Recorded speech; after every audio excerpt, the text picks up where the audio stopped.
Save किया था ना? मैं सिर्फ इसलिए गया था क्योंकि उसने मुझे कॉल किया, that's it. But listen तो. Save it for someone else. जिंदगी में सेव करना जरूरी है, मगर जब बात पैसों की हो, सिर्फ सेविंग से काम नहीं चलेगा। इक्विटी म्यूचुअल फंड्स में इन्वेस्ट कीजिए और अपने सेविंग्स को आगे बढ़ने का मौका दीजिए। Mutual fund investments are subject to market risks. Read all scheme-related documents carefully.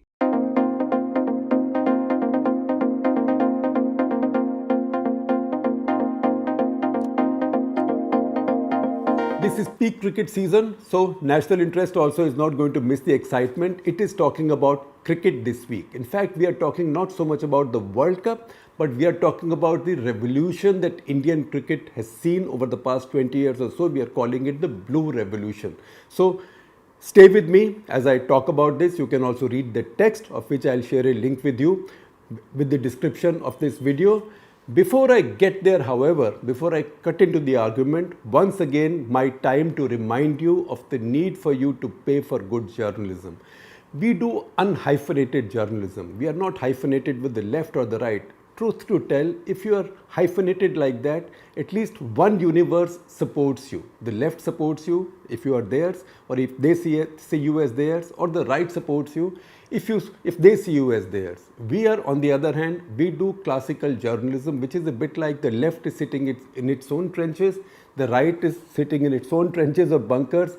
We walk in the open ground between them. And what happens? These two are firing at each other from their trenches. They are safe. But when you walk in the open ground between them, you are always caught in the crossfire. So to do truly correct, unhyphenated journalism, you also have to take many risks and you have to be brave. That is what we try to do. But we cannot do it for free. For that to work, for that to sustain and grow, it needs paid subscribers like many of you, but we need many more of you. So once again, if you have taken a subscription, please renew it, top it up. If you haven't taken one, please do take it. As I'm speaking, you are seeing descriptions on my screen on how to do it. It is for you to sustain good journalism because I know you value it. That said, let me come back to this subject for the day, for national interest, or my argument for the week. When India began their campaign in this World Cup, both critics and fans had the same complaint, that they hadn't won any ICC trophy, that is International Cricket Council trophy, for a full decade since the Champions Trophy in Birmingham in 2013. It always made the knockouts, but only to lose once even to Pakistan, that is Champions Trophy again at the Oval in 2017. This meant something had to be fundamentally wrong with Indian cricket. Fans are fickle as much as critics are bloodthirsty. In these contrary emotions, both can miss the real story. The real story is the revolution in Indian cricket, a revolution my generation could never dream of, and a revolution built around not one or two star batsmen, but the most effective pace attack in the world. The rise of pace, the greater fitness and fielding standards, and the rising wealth of players. Rising wealth of means rising personal wealth of players are the three pillars on which this revolution is built. Why then had India not won an ICC trophy for so long? Who was to blame? The board, the selectors, the players, or all of these? The usual suspect is the IPL. That is what everybody blames anytime it looks like India is not doing well. So the IPL supposedly ruined the discipline, national commitment and talent of Indian cricketers. Worse, it reduced them to arrogant showmen, greedy for money, who privileged their own auction prices above national glory. There was and is, however, another way of assessing the health of Indian cricket. The decade-long ICC trophy drought apart, at the point you are reading this, the same Indian cricket team holds the number one spot in ICC rankings in all three formats of the game.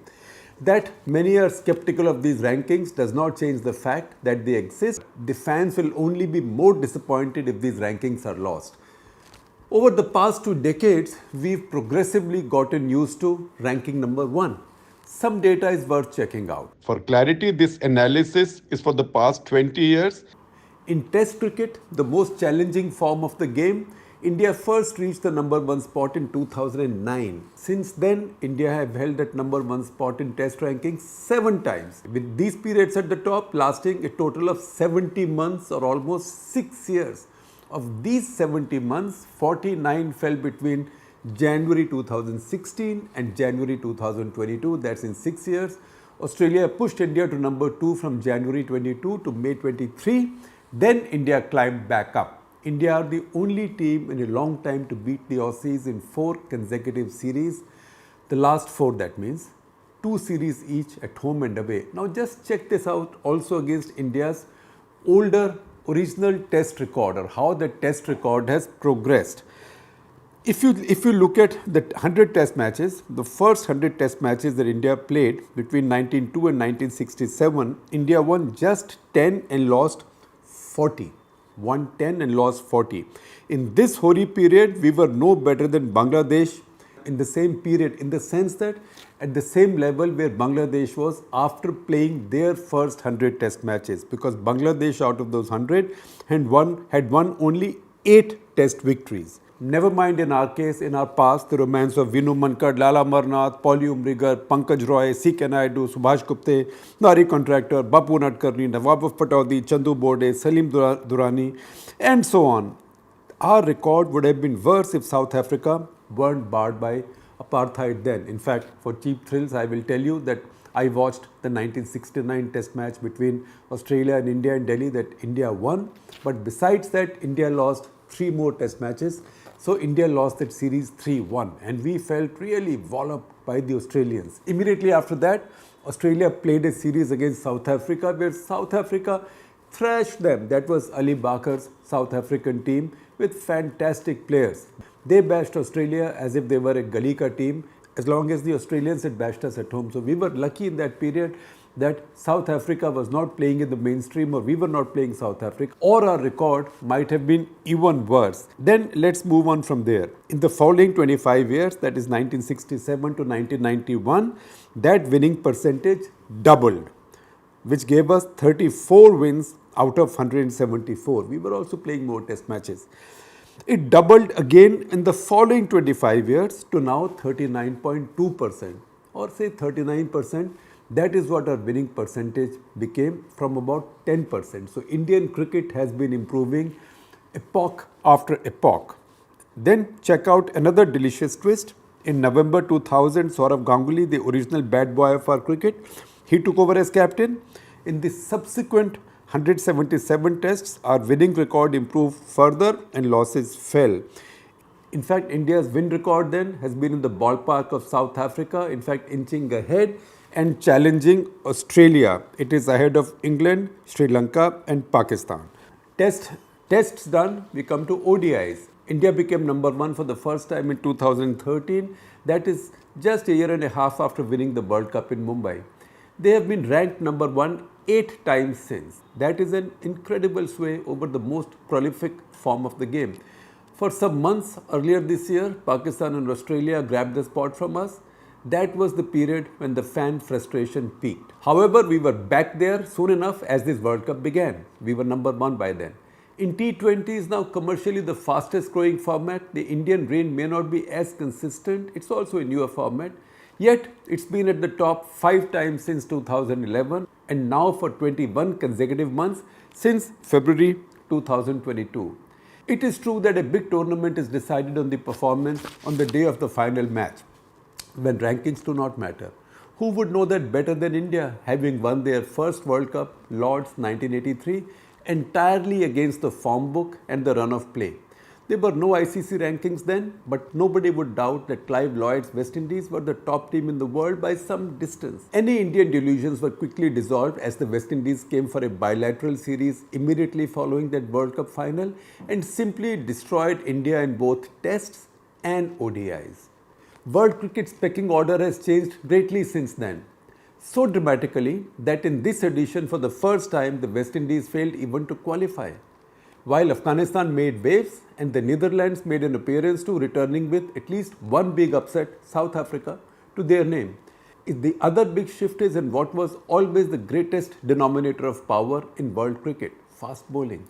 It is here that India have made the biggest improvement. The Pakistani pace has declined. In fact, it has never reached its original lethality after the bottle top incidents and greater ICC scrutiny of ball tampering. Never mind the frequent celebrations, especially in the English media over the rise of some new prodigy from Mohammad Amir to Shaheen Shah Afridi. The Australians are more than adequate in that department, while South Africa and England are reconstructing.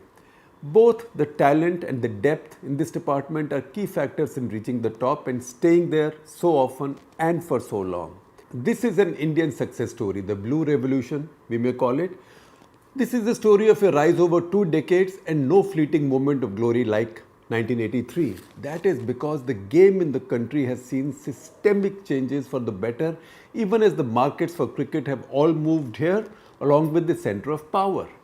The biggest reason behind this success is the rise of a true meritocracy in Indian cricket. As Shah Rukh Khan's latest blockbuster Jawan showed, we all love to attack and curse that amorphously defined thing called the system in our country. What's the system in cricket? Is Jay Shah today, Anurag Thakur yesterday, Sharad Pawar, Jagmohan Dalmia, N. Srinivasan, Madhav Rao Scindia or I.S. Bindra the day before yesterday, and Rajiv Shukla all of the time? These are all easy targets. They were not cricketers, so what business did they have running the game? That's the question often asked. It was easy to attack them. Even the holiest of the holy, the Supreme Court of India, waded into that. It is just that it took the BCCI from Anurag Thakur and finally handed it back to Jay Shah. The mightiest in Indian bureaucracy joined hands with the most respected in the Supreme Court of India and well-meaning virtue signalers to reform Indian cricket and free it from clutches of politicians and businessmen. That they failed so spectacularly in doing so is what saved Indian cricket. It speaks for the strength of Indian cricket and the commitment of the much maligned group running it that the game was protected through this upheaval. It cost the board some 20-30 crores, most of it in fees as part of the court-mandated retired judge, bureaucrat re-employment plan and golden handshakes. But the system of fair selections, investment and development of the game was protected. The results we can see. Indian cricket team has among the fairest and most meritocratic selections for any field in our country, where bhai bhatijavad, nepotism, favoritism, bribery, all of those are found commonly. It is fairer than politics, the civil services, corporates, and for heaven's sake, the judiciary. It's been a long time since we saw a true selection controversy. The Bombay lobby doing this, Karnataka lobby doing that, Delhi lobby doing something else. We haven't seen that for quite some time now. Whoever might run the board, they know that if they mess up selections and the team performance declines, the market will punish them. You may not fear the judges, but you fear the fan who is the consumer of the game and who speaks through the market.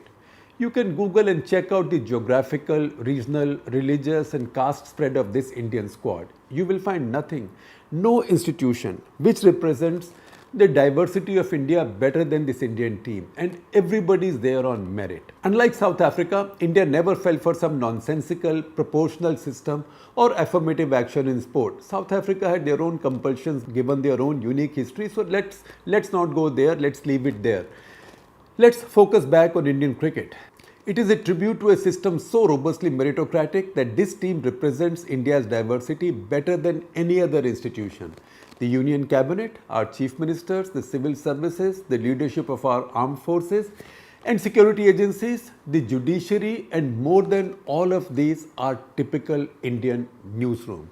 That is the biggest message from this breathless rise of Indian cricket, that merit will find its way to the top provided you create a true meritocracy, lift the glass ceiling. It follows that only the market can ensure that, as cricket shows, not any government fiat, judicial intervention or affirmative action.